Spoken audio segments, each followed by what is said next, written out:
E até voltando um pouco no ponto que tu falaste do Brewpub, né? O Brewpub também é um formato de negócio, eu tenho um e, enfim, né? É um modelo de negócio que eu acho que é muito interessante. Esse fato das cervejas extremas também ele facilita muito, né? Porque se tu tem, geralmente o Brewpub tem um equipamento pequeno, pode fazer levas pequenas, então ele pode experimentar muito mais, né? Pode fazer uma leva, não deu certo, agora, por exemplo, a Skol Hops foi 1 ano e pouco, para a Ambev lá fazer todo o marketing, para fazer a divulgação, quanto tempo eles levaram para fazer a cerveja. Entendeu? Então tem todo esse trabalho que o Brewpub ele tem essa questão da venda direta, que facilita muito, e também a questão da venda direta, que facilita toda a parte de logística e toda a parte de venda também, e a parte tributária, né? Então tem brewpubs como o Três Braços lá de São Paulo, que eles servem direto do tanque maturador lá, fermentador, então eles não tem nem barril dentro da cervejaria, né? Então servem direto lá. E a questão de tu poder vender direto, né? A gente estava falando da carga tributária, o fato de tu poder vender para o consumidor final, tu não paga a substituição tributária, que é dá essa carga gigantesca de impostos, e tu consegue vender para o consumidor final com o preço de consumidor final, não? Porque a cervejaria, o que acontece? Eu, por exemplo, lá no Brewpub, se eu comprar uma cerveja a R$15, eu vou vender o pint a R$15. Né? Então eu tenho um markup de 100%, uma margem de 50%, mas eu só tenho a cerveja, eu também não tenho a cozinha, então essa, né, a margem tem que pagar todas as contas lá.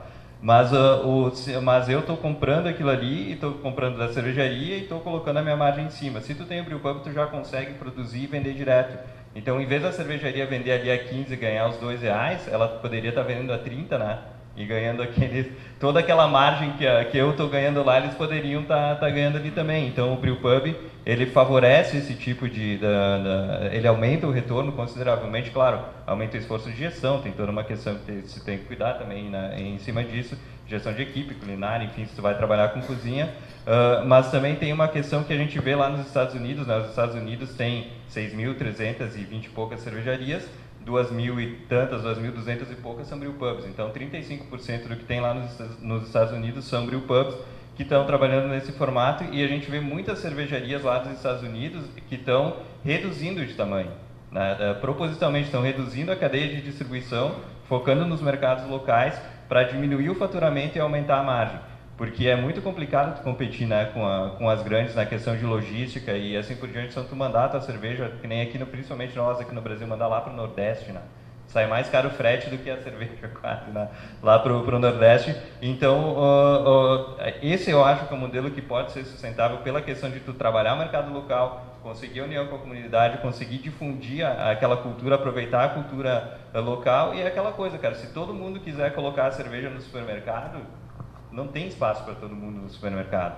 Em compensação, a gente tem muito espaço que a gente pode trabalhar localmente, e principalmente com essa proximidade com o consumidor, que facilita bastante, né, para a gente desenhar os produtos e fazer essa comercialização sem tanto uma carga também de custo com logística e assim por diante. Só para acrescentar, nós temos 80% das cervejarias aqui na região sul do país e também no sudeste, mas já tem estabelecimentos que estão posicionados em outros estados do país, menos o Acre e também o Amazonas. Juliano, deixa eu fazer uma pergunta para ti, olho no olho, difícil, mas até porque aqui é meio complicado, mas eu quero perguntar para você o seguinte: daquilo que iniciou a Eismann, não é? Daquela qualidade lá atrás, e hoje no mercado, como é que é, desde que você fundou, como é que está a qualidade da cerveja artesanal? Especificamente no da Eismann, não é? Se teve um crescimento, mas no geral, mas eu falo da Eismann. Da Eismann. Exato. Não, ó, isso foi uma questão interessante. Você já pegou aquela latinha, ela pegou aquela garrafa, mas era, parecia ser melhor. Bom, desde naquela época, quando nós vendemos a cervejaria, foi em 2008, não existia, a única rede social que existia na época era Orkut. Não tinha Facebook, não tinha Facebook, não tinha Twitter, não tinha nada disso.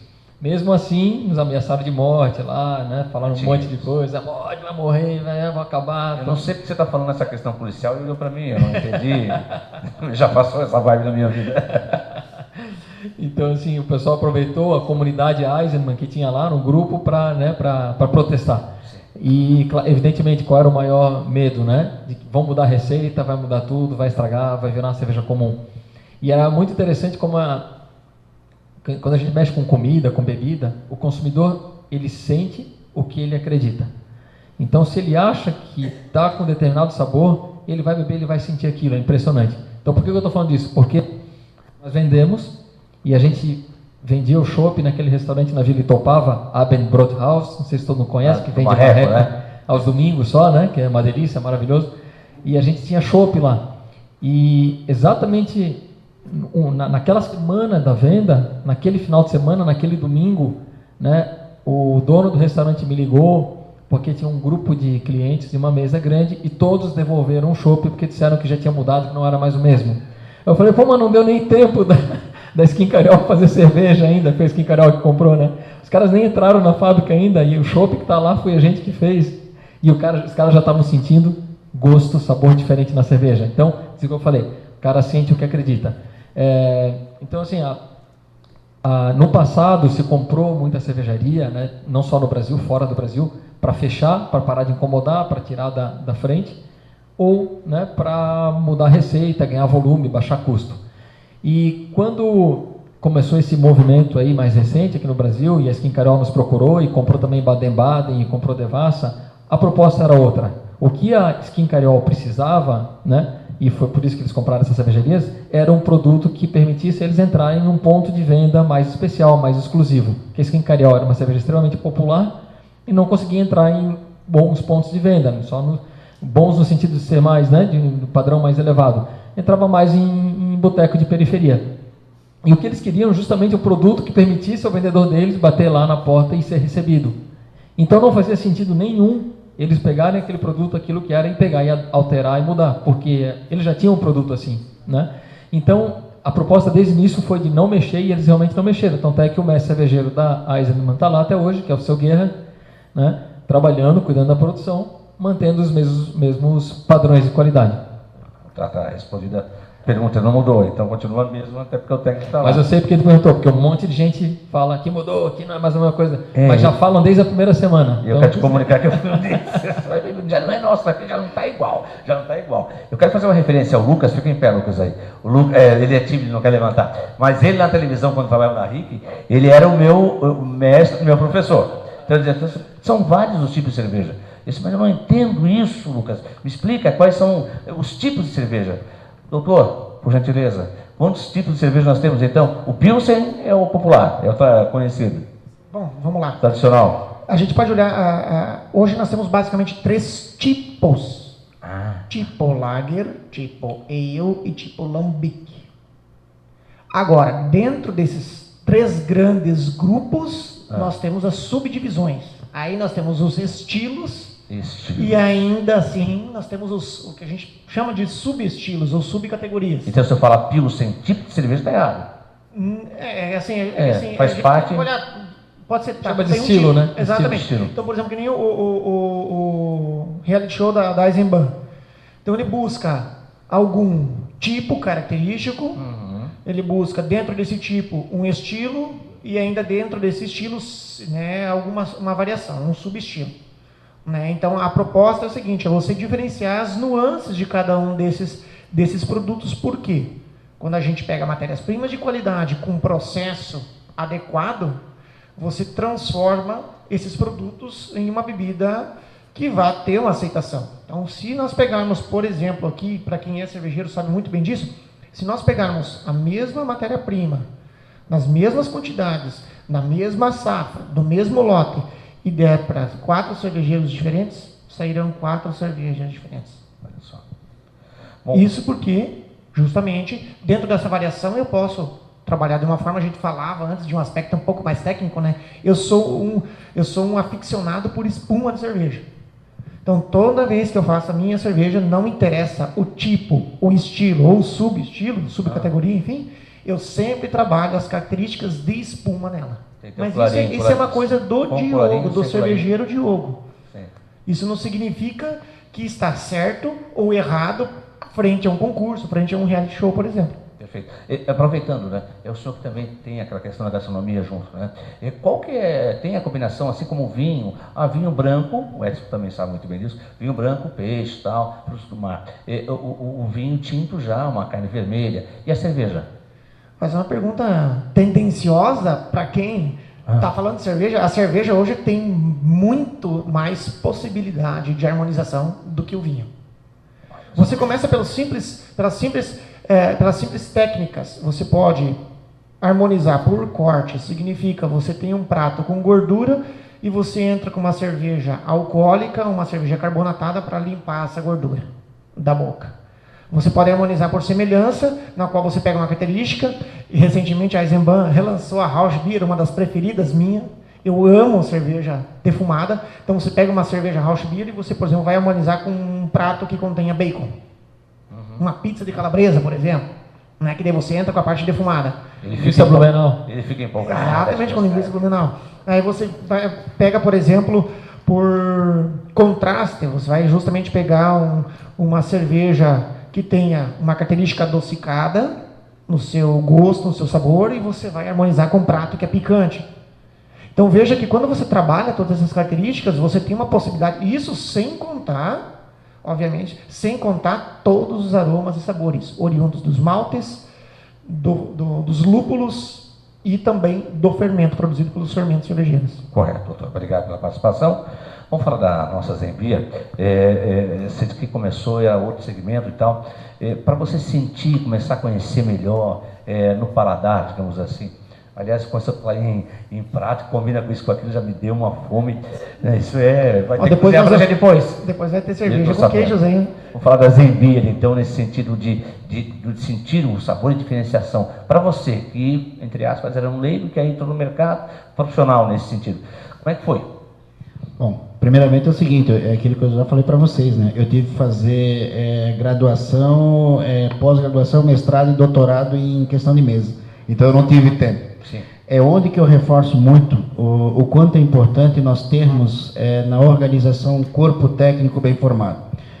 Nós, enquanto Zenbia, nós investimos no curso de mestre cervejeiro na Unifeb em Brusque, nós somos apoiadores e cofundadores. Nós somos os incentivadores, apoiadores e cofundadores do Instituto Federal Catarinense na formação de técnicos cervejeiros. Obviamente que estou aqui presente porque eu também sou um apoiador da Unicesumar. E por que a gente faz isso?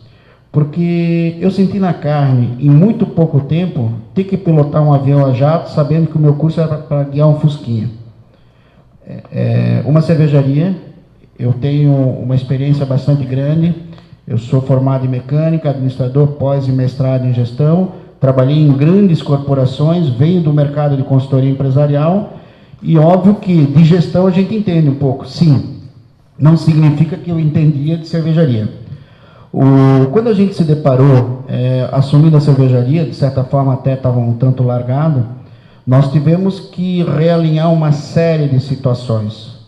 Primeiro passo, apagar a história de que a Zenbia era da Hemmer, que nunca foi, né? Que isso nós enfrentamos no mercado, uma situação até um tanto indelicada, mas nunca foi da Hemmer. Por que isso, hein? Porque a gestão anterior, ela tinha com a Hemmer um contrato de exclusividade de distribuição, e isso muitos levavam a pensar que a Hemmer era dona da Zenbia, e nunca foi.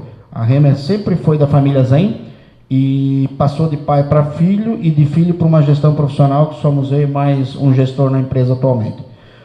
Bom, concluindo a tua pergunta, não adianta você fazer um curso, aprender a fazer cerveja, se você não entender o contexto de uma cervejaria. E aí eu gostaria de reforçar e resgatar as palavras do nosso professor Rodrigo. Cervejaria, o grande desafio e a grande dinâmica dela está onde esse cara conseguiu sucesso. É você acertar a cadeia de distribuição e o mercado. Se você não tiver uma boa cadeia de distribuição e mercado, você vai patinar. Então você fica na proposta de um brewpub. Então você fica numa proposta de um negócio que seja meramente regional. Que nós temos um exemplo, é um case de sucesso, são meus amigos pessoais, que é a família Bork, Luciano Martins, né? Então eles são uma empresa sem sombra de dúvida, de sucesso, uma das mais antigas de Santa Catarina, que optaram por um modelo de se manterem regionalizada. Não é o caso da Zen, nós queremos crescer sim, foi o que o Mendes fez com a Asma, ela cresceu, né? Só que para isso, você tem que olhar a cervejaria como um todo. Fundamental, ter boa mão de obra dentro da fábrica. Nosso mestre cervejeiro, ele é doutor, é professor da universidade. a pessoa que toca a nossa empresa. Nós temos lá profissionais que hoje a gente procura aproveitar profissionais dos institutos como funcionários da empresa. E também é o seguinte, uma coisa muito importante, e isso eu sempre falei como consultor, como palestrante, que já dei algumas palestras na área, o empresário que toca a sua empresa por detrás de uma escrivaninha não toca a sua empresa. Ele não está conseguindo nem ver o seu umbigo, porque ele tem que tocar a empresa do mercado, um pé dentro e um pé fora. Porque quem não sabe fazer a leitura do mercado não consegue tocar o seu negócio.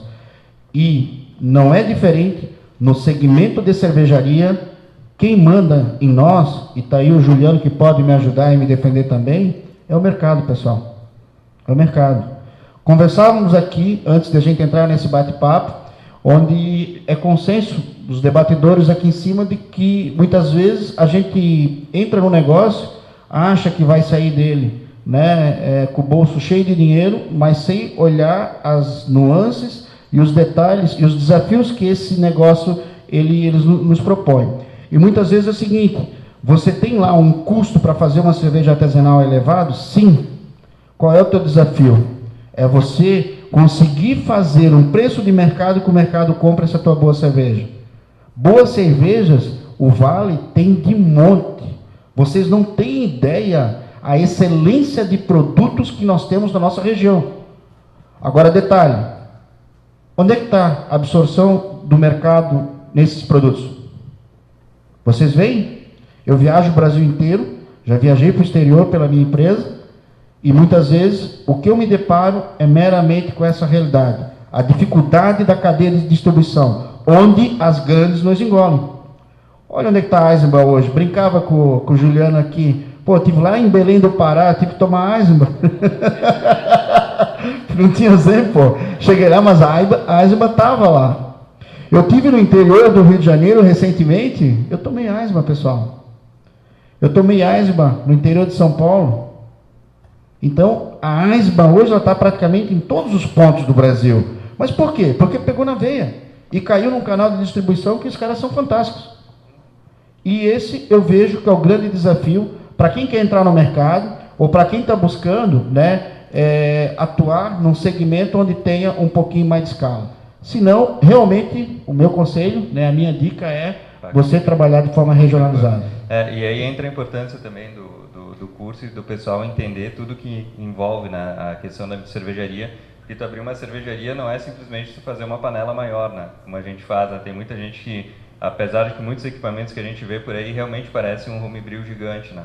Então, isso você tem que ter cuidado também. Estudem, tem que entender o porquê de cada coisa, como funciona a fábrica aqui, né? Você teve que descobrir ali onde... Na marra, em muito pouco tempo.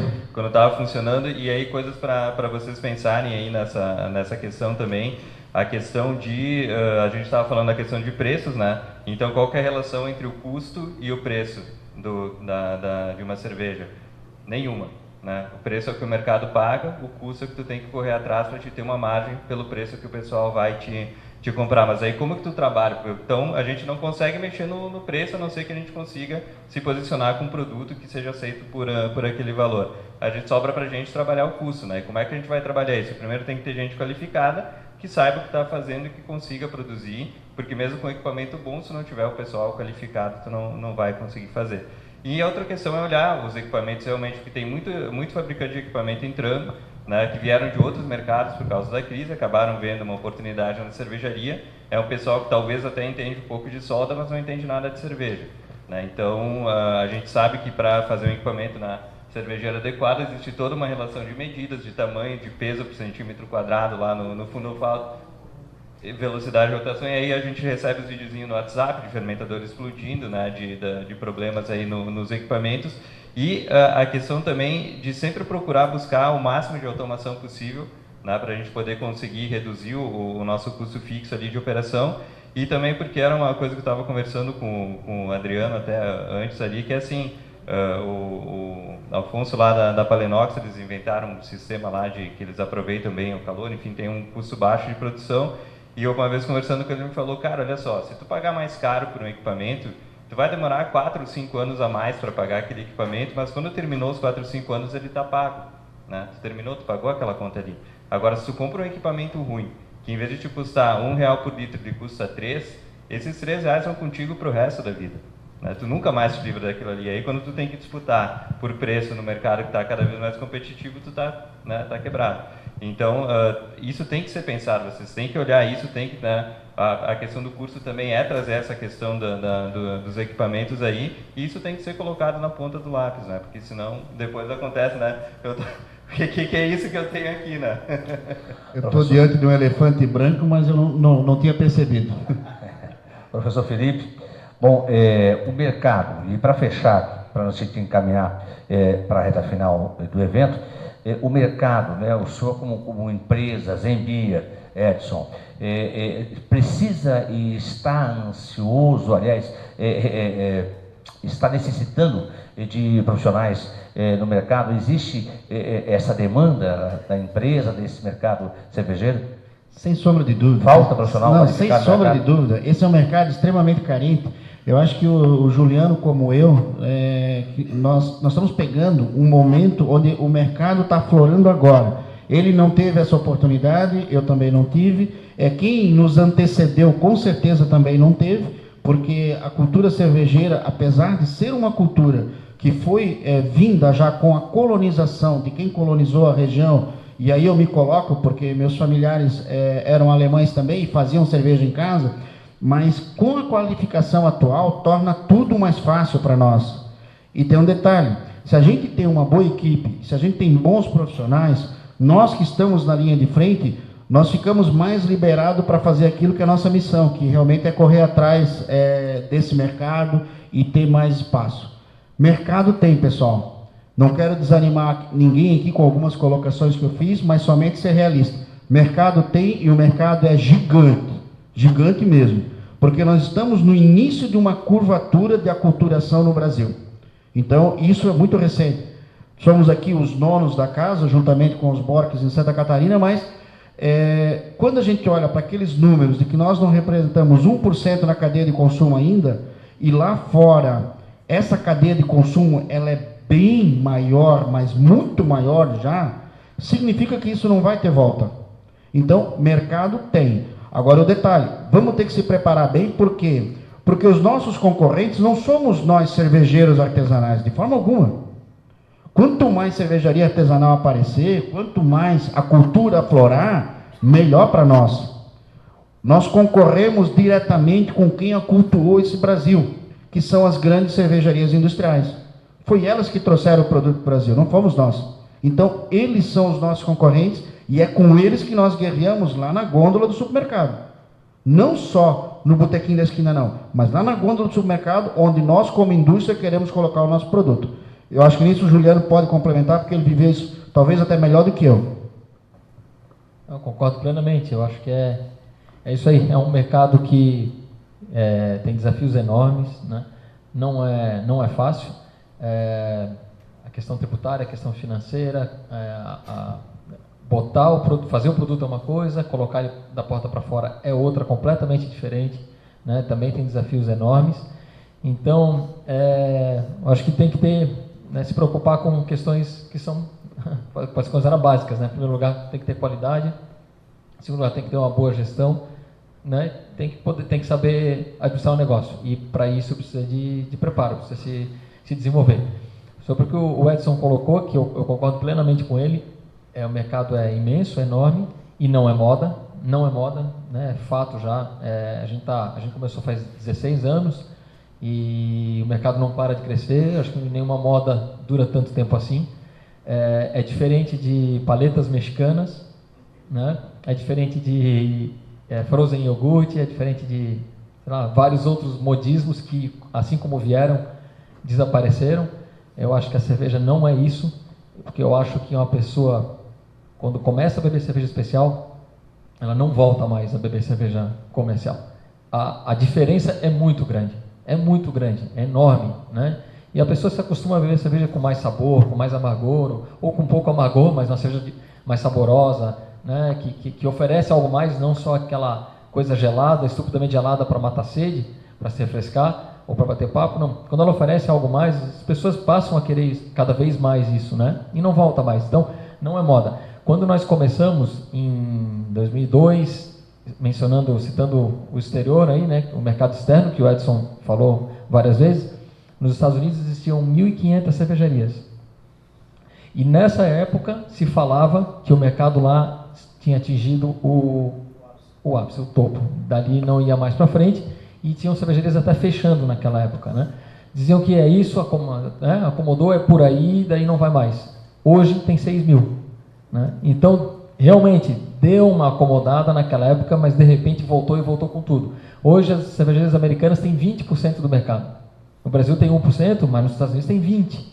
Então a gente pode fazer a mesma coisa aqui, né? Tem vários desafios para atingir, o preço é um deles, e o custo para fazer cerveja artesanal. No Brasil tem uma coisa muito ruim, que é quase um monopólio, uma empresa que tem, né, 70% do mercado sozinha, que é uma aberração que foi aprovada lá no governo do Fernando Henrique, né? Tu não fala tão bem nele, mas tem várias coisas ruins da época dele, essa é uma delas. Se aprovou a junção das duas maiores cervejarias do Brasil e se criou uma distorção absurda que só tem no Brasil, que é uma empresa que manda sozinha no mercado e faz o preço, ela define o preço do mercado, só que com o volume que eles têm, 70% do mercado, né, eles têm escala, eles têm custos muito maiores do que o segundo colocado, que é gigante também, mas muito menores, custos muito menores. Então eles conseguem botar um preço no mercado muito baixo, e essa é a referência do consumidor. Então quando vem uma cervejaria artesanal com custos muito maiores, colocando um preço justo pela qualidade que faz, pelos seus custos, ela acaba sendo considerada careira ou cara pelo consumidor, porque ele tem uma referência irreal, né, que só o Brasil tem. Então esses são grandes desafios. Então esse é um grande desafio para o crescimento, para aumentar, para sair desse 1% e ir para 2%. Já pensou, se for para 2%, já é um salto enorme, né? Imagina para 20%. Então tem potencial, acho que isso vai acontecer, precisa de tempo e precisa de gente competente, bem formada, estudando na Unicesumar aí, para poder chegar lá. E falou quem entende, né? Para dar um recado, a Unicesumar está colocando isso em primeira mão. Professor Diogo, doutor, né, cervejeiro, deixa eu lhe fazer a seguinte indagação.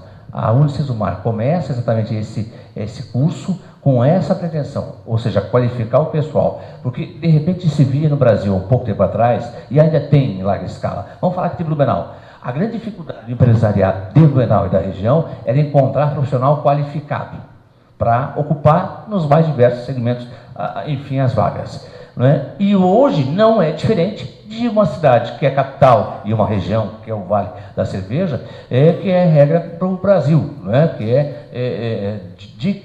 dá dica para o Brasil nessa questão da capital nacional de cerveja. Então, o profissional tem que estar bem qualificado, não só para a cerveja em sua casa, enfim, fazer com seus amigos, mas principalmente para ocupar espaço em vagas como cervejaria da Zembia, que tem essa necessidade no mercado, né, professor? E a Unicesumar faz isso agora. Exatamente. O curso, a primeira turma vai ser aberta, lançada agora já no início de fevereiro de 2009.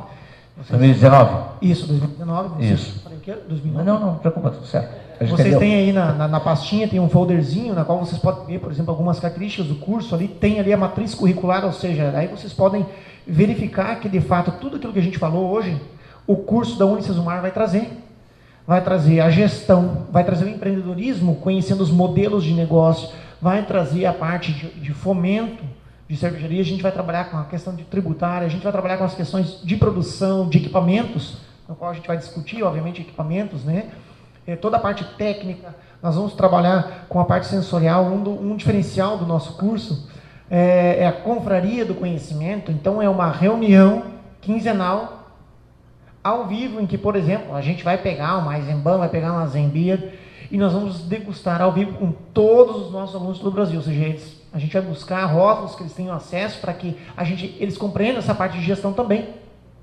Então veja que é um curso 360 graus, que vai abordar desde a parte de gestão até a parte técnica, passando, obviamente, pela parte sensorial. E esse é o grande diferencial, o profissional que possa estar rapidamente no mercado. A Unicesumar vai formar esse profissional, o tecnólogo em produção cervejeira. E em parceria também com a Zembia e com outras cervejarias, que vai ser importante para colocar esse pessoal na prática. Exatamente. Agora, pessoal, vamos encaminhar para a reta final. Acho que vocês não têm pergunta nenhuma, a gente pode encerrar, né? Quem tem pergunta aí, já estamos com os microfones à disposição. Quem vai ser o primeiro? Johnny, pode ser o primeiro. Se tiver dúvida, pode perguntar. O Johnny quer perguntar. Vamos lá. Microfone para o Johnny Suter. Até que o microfone chega lá. O homem da Peugeot. Eu não respondi a tua pergunta antes. Hoje são mais de 160 estilos catalogados de cerveja. Ah, tá. Respondeu em parte. Exatamente. Tá me devendo essa, mas deixa. Fala, Johnny. Johnny Bravo. Só falar. Tá desligado. Vamos ligar o microfone do Johnny. Opa, foi. Beleza. Foi comentado muito de imposto, né? Que realmente é um problema não só na área de vocês, mas eu acho que em qualquer área, né? Mas hoje as grandes cervejarias, tipo número 1, número 2, a carga tributária é a mesma? Eu vou tomar liberdade, tendo em vista que eu estou um pouquinho mais inserido nesse contexto aqui, além dos nossos amigos. Existe até uma certa diferença de tributação das grandes para as micro cervejarias no estado de Santa Catarina. Alguns anos atrás, devido ao movimento cervejeiro que se iniciou, da qual a Eisenbahn fazia parte, Zembia fazia parte, mais algumas cervejarias, nós temos um crédito presumido no ICMS, que nos dá uma diferença de 25%, onde nos dá um abatimento de 13%. Porém, o que muda no detalhe entre as grandes cervejarias e as cervejarias menores? Eles acabam tendo benefício pela escala, porque eles têm a mensuração dos tributos dele direto. Existe um termo técnico que está me faltando aqui agora. A cada unidade que sai já da engarrafadora, ela já tributa. E isso traz para eles um benefício em escala em termos de tributação. Onde que muda? Nós temos hoje, como micro cervejaria, como regra geral, 25% de ICMS. Se você tiver o crédito presumido, você tem esse abatimento. 9,16 PIS e COFINS, mais o IPI, mais a substituição tributária, mais os encargos tributários normais. Isso dá 56,74. Ao longo dessa escala, as maiores acabam pagando menos que nós. Próxima pergunta, por gentileza. Quem é o próximo? Vamos agilizar. Quanto mais vocês ágeis forem, nós possamos também. Só continuando a pergunta, tem agora o Simples Nacional também para cervejaria, né? Para micro cervejarias. Tem o Simples. O Simples o que faz as cervejarias pensarem ou não pela opção do Simples? Depende o nível, o volume que ela está. Porque chega um determinado volume de produção que não justifica mais você ficar no Simples. Então, sua melhor opção é lucro real, onde a maioria acaba se encaixando. Exatamente. Posso complementar? Às vezes a gente conversa com alguns consultores e eles tentam nos convencer, nos forçar, fica no Simples, não sai do Simples, né? Porque a carga tributária é menor. Mas existe um pouco de ilusão nisso, que o consultor não está no mercado, ele não sabe, não está lá na ponta enxergando o que está acontecendo. Quando a gente não está no Simples, a gente dá crédito para o nosso cliente. Quando a gente é Simples, a gente não dá crédito. Esse crédito que a gente não dá, a ponta tem que colocar no preço, em cima do preço. Ou seja, a gente está pagando menos imposto, mas o nosso cliente está pagando esse imposto, o nosso ponto de venda. E está encarecendo a nossa cerveja lá na ponta. E faz a gente descolar de outros que não são simples. A gente acaba ficando com o preço mais alto. Esse preço mais alto pode ser suficiente para matar a nossa venda. E a gente morrer. Ou pode fazer a gente pagar menos imposto ou ter que trabalhar com uma margem muito baixa para poder ter um preço nivelado com o mercado. Se a gente sai do Simples, a gente dá o crédito. Então a gente trabalha com uma margem melhor e fica com um preço mais nivelado com o mercado. Então essa conta tem que fazer. Porque todo mundo fala, fica no Simples, fica no Simples. Calma, nem sempre é bom ficar no Simples. Tem que ver lá na ponta quanto é que vai ficar o preço e qual a margem que eu vou conseguir trabalhar. Fale com o seu contador. Ele pode ajudar. Bom, só um detalhe, ajudando aqui o Juliano, essa observação ela tem que ser feita também com relação ao mercado que você quer atuar. Deixa nós pegarmos o exemplo do nosso amigo aqui, que ele tem o Breu Pub. Por exemplo, no caso dele, ele pode ser simples sim, porque ele não tem essa deficiência de ter que passar crédito.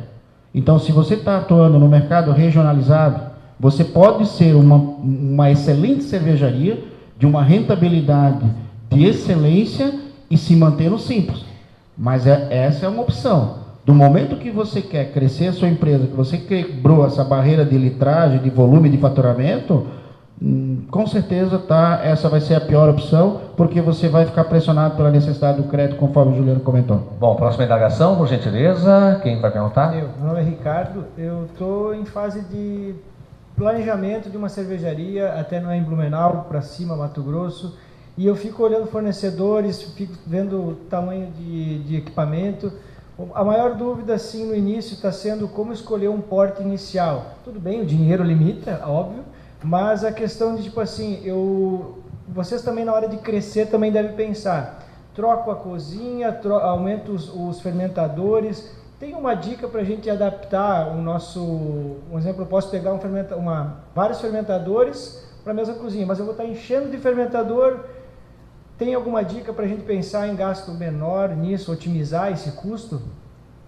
O grande problema do dimensionamento é que tu tem que saber o quanto tu vai vender, né? O quanto tu espera vender, né? E a primeira pergunta que tu vai ter que te fazer é para quem tu vai vender. Essa é a primeira pergunta. Então, tu sabendo para quem tu vai vender, tem que te lembrar que para que o teu cliente não é o bar, o teu cliente não é o restaurante, o cliente é o cara que abriu a cerveja e serviu no copo. Esse aí é o teu cliente.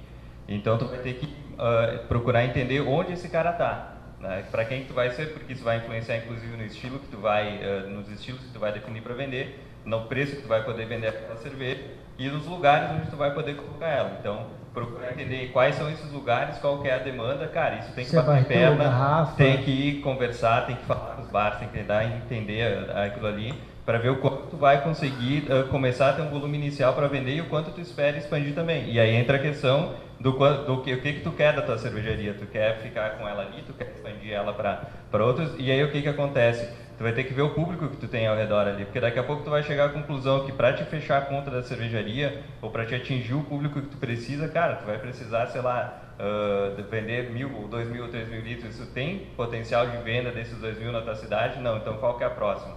E aí tu vai começar a abrir o teu raio de venda para conseguir cobrir aquele volume que tu precisa vender para fechar, o que tu vai precisar atingir. E aí tu vai começar a fazer a conta. Primeiro tu tem que saber o quanto tu espera vender para depois fazer a conta de volta. E aí tu vai ter que dimensionar o teu equipamento de acordo com aquilo que equilibre a questão do custo fixo e a questão da expansão depois. Não acontece que nem o pessoal lá da Solera de Nova Prata, o Lenz é meu conhecido, e ele foi meu colega até na época do segundo grau, ele contando para mim que quando ele foi comprar o equipamento, o cara dava risada da cara dele, que ele comprou uma cozinha de 500 litros, o cara vendendo para ele e dando risada da cara dele, cara, tu vai te arrepender, comprou um equipamento maior.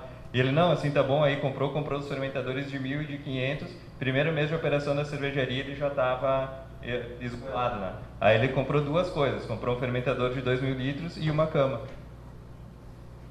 para colocar na cervejaria, né? Para virar à noite, braçando, para conseguir com o equipamento de 500 encher o... E ele conta aí, se dá risada, né? Não, comprei duas coisas, comprei um fermentador de 2.000 e uma cama. Aí eu durmo quando eu preciso abraçar. Então não é recomendável, né? A não ser que você queira, né? Adriano Albano, por gentileza, Unicesumar.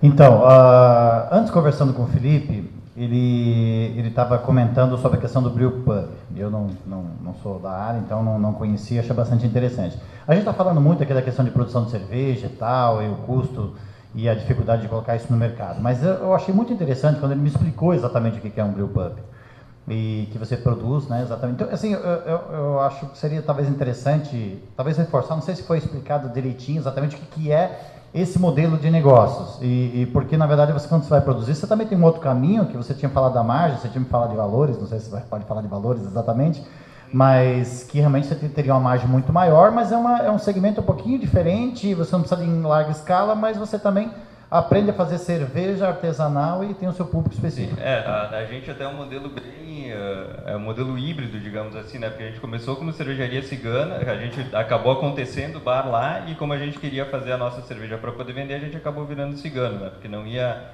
ter dinheiro para as duas coisas ali. Então, o Brew Pub, o que ele é? Ele é um estabelecimento que ele une a questão de gastronomia com a questão da cerveja, né? Então, tu consegue ter essa sinergia, tu consegue trabalhar o cardápio também do que tu vai servir com a questão da cerveja, tem uma liberdade para trabalhar nos estilos e tu acaba tendo essa liberdade aí, digamos assim, de produção e também essa questão do retorno. Para a gente ainda aproveita outra questão, que é um dos modelos que se pode trabalhar, da questão da remessa para a industrialização. Então, a gente não é uma cervejaria, mas a gente consegue se equiparar a uma indústria produzindo nesse formato de remessa. E então a gente consegue tirar a cerveja da cervejaria sem pagar ST. Né? Então, a gente consegue, como tu tem que pagar ST só quando tu vende para uma pessoa jurídica, quando tu vende para o consumidor final, tu não paga. Né? Então, aquele exemplo que eu dei, se era R$10 a cerveja e vira 15 por causa da ST, para mim continua 10. Né? Então eu ainda ganho aquele pedaço ali da ST. Então tu acaba tendo digamos assim, se tu tem um custo de produção, digamos, de R$7 a cerveja, digamos, a minha lá custa R$7, eu vendo a R$28 o litro. Né? Então eu tenho um espaço ali. Claro, eu não produzo no volume, né, que o pessoal ali produz, então eu tenho um trabalho todo ali na questão da gestão, mas também tem essa questão que é importante de estar acompanhando o que está acontecendo no mercado. E pela questão também de eu servir as cervejas de outras cervejarias, eu sei o quanto os meus concorrentes têm de preço, eu sei como a cerveja deles está, e eu estou lá vários fins de semana lavando copo e servindo cerveja também, e vendo o que o pessoal está achando das cervejas, né? Então tu consegue ter essa proximidade aí. Mas o Brewpub é um formato, ele vai exigir investimento também, o teu investimento na parte de equipamentos vai ser menor, porque a tua produção vai ser menor, mas tu vai ter todo o investimento na parte de, enfim, decoração do Brewpub, montagem, vai ter que ter equipe, vai ter que ter todo um esforço que tu não tem lá na cervejaria. Mas aí é isso que tu tem que ver, o retorno que tu tem em cima disso daí e o que tu espera da tua cervejaria também, né? Bom, pergunta? Mais alguém quer perguntar? Bom, seguinte, fala, Charles.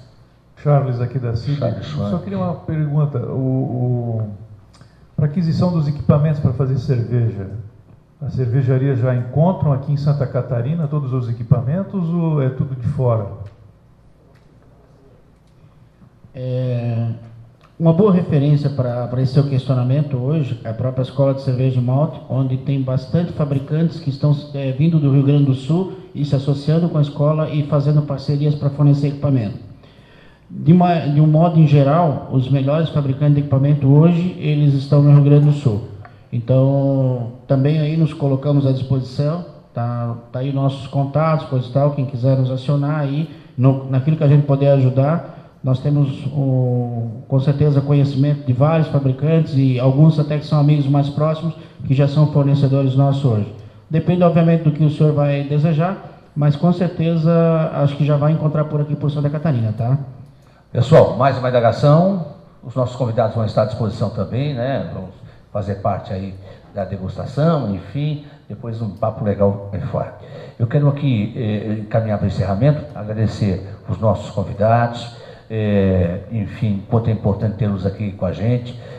Juliano Mendes, obrigado pela participação. Obrigado pelo convite, estou à disposição também, se alguém quiser conversar, tirar alguma dúvida, mandar um e-mail, estou à disposição aí para ajudar a colaborar.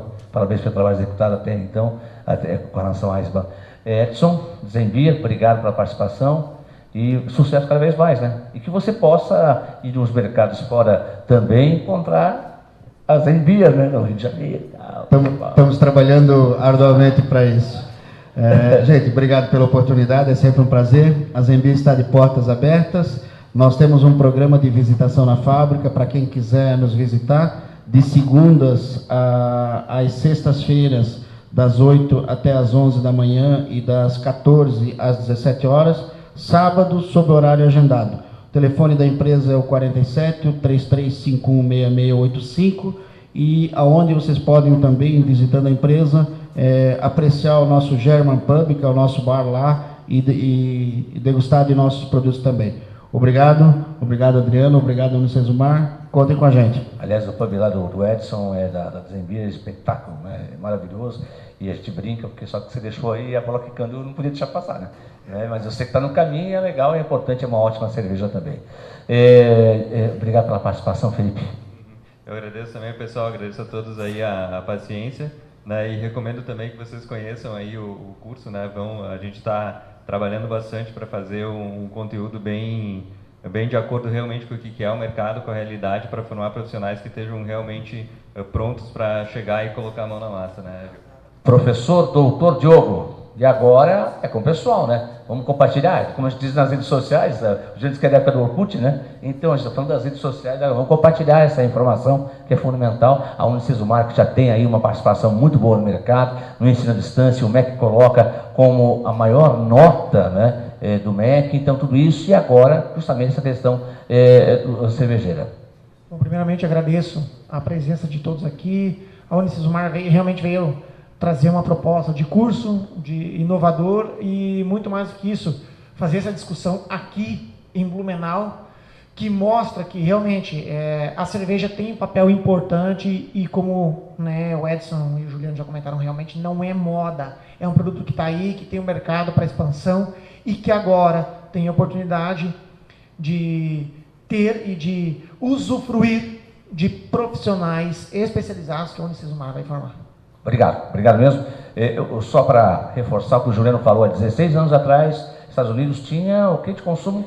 1.500, hoje tem 6.000. O Brasil hoje tem mais ou menos quantas cervejarias? 900 e pouco. Nós temos 879 então, e devemos chegar até final do ano em 1.000 cervejarias. Em 2014 tínhamos 380 praticamente, e hoje estamos quase 384, alguma coisa mais que o dobro. Então quer dizer, a tendência é que cada vez cresça no mercado esse espaço da cerveja artesanal, e o mercado precisa de profissionais qualificados, não só para a sua cervejaria, aquela para consumo próprio com os amigos, mas para quem quer também espaço nesse mercado. O mercado ele fica disponível e aberto para quem é competente, e a competência você pode buscar junto a um curso como esse, de 2 anos, junto à Unicesumar. Tá bom? Adriano Albano, por favor. Obrigado, pessoal. Um abraço. Eu quero só fazer dar o meu recado. Eu tenho agora o portal de notícias, alexandrejosé.com, notícias da nossa comunidade, e eu quero que vocês acessem lá. Eu vou dar uma informação aqui para vocês em primeira mão. A gente começa uma campanha daqui a pouco. Nós temos em menos de 5 meses no nosso portal de notícias 1 milhão de acessos. É muita coisa só no portal, só no site, né? Sem contar a nossa fanpage. A gente fez uma transmissão ao vivo, me permita que Adriano rapidinho, eu fiz uma transmissão ao vivo, uma live, lá em Brusque, na casa do Luciano Hang, quando ele soltou o foguete depois da eleição do Bolsonaro. Só para ter uma ideia, não é falar de política, mas para dar um case nosso. Na fanpage, chegamos a 1.900.000 visualizações dessa iniciativa do proprietário da empresa da Avan, do Luciano, e só na fanpage. E detalhe, o Luciano tem 2 milhões de seguidores na fanpage dele. Nós tínhamos 29 mil e alguma coisa. Ele chegou a 3 milhões em 24 horas. Nós, em 24 horas, chegamos, aliás, um pouco menos, a 1,5 milhão de visualizações. Quer dizer, comparar com o gigante, né? Estou só fazendo e não é história. É só ir na fanpage do Alexandre José, vocês vão ver isso aí. Então acesse alexandrejosé.com, é o site, 1 milhão de acessos em menos de 5 meses. A Unicesumar é nosso parceiro, a Zenbeer vai ser, e eu quero dizer para vocês, o Zuter também vai ser, e eu quero dizer para vocês o seguinte: na Massa FM eu estou de manhã lá, das 6 às 10 para as 8, há 13 anos e meio, com o microfone aberto. Boa noite, fique com Deus, obrigado. Legal, gente. Antes da gente ir experimentar as nossas cervejas da Alfero, da Zenbeer e da Alice Blau, e além dos queijos também, nós temos 2 brindes aqui para sortear da Beer Holds, oferecendo 2 brindes, são esses 2 brindes, número de 1 a 48. Felipe? 39. Sem a lista, ali? 30. Atenção, que é o 39, hein? 39. Rodrigo? Está sem o sobrenome aqui. Ih, tem mais algum Rodrigo aí, não? Quem é Rodrigo? Levanta. Rodrigo. Acho que só tem ele, Rodrigo, então. Estão na lista original no 112. Você dá uma confirmada lá? Beleza, Rodrigo. Rodrigo, por gentileza. De onde que você é, Rodrigo? Blumenau? Qual bairro? Eu ia falar, mas fiquei quieto para não arranjar a confusão. Tem uma casa que mora em Fazendão. Só para brincar um pouquinho. E outro brinde, então, de 1 a 48 ainda. Bom, vamos prestigiar quem chegou cedo, né? Número 13.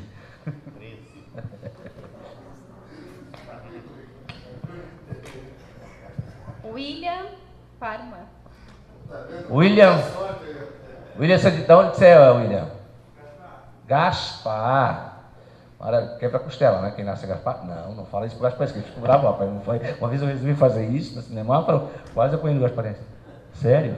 Obrigado, querido. Um abraço. Um abraço pessoal da New Age, que dá uma assessoria de comunicação também espetacular, né? Liliane, obrigado pelo carinho.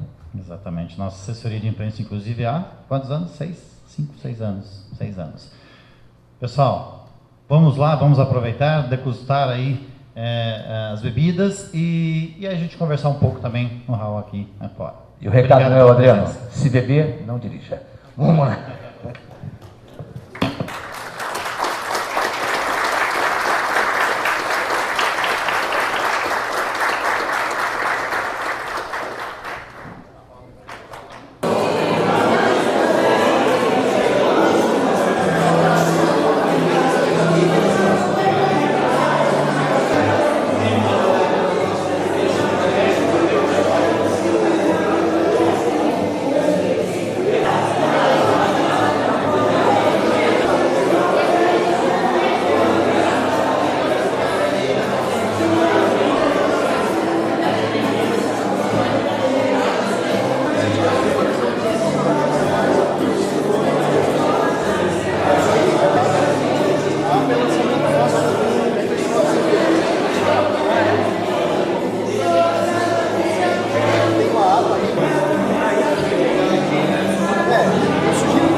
É o próprio casco dele, né? Que é a proteção dele. Então são os mofos que ele vai formando para o processo de proteção.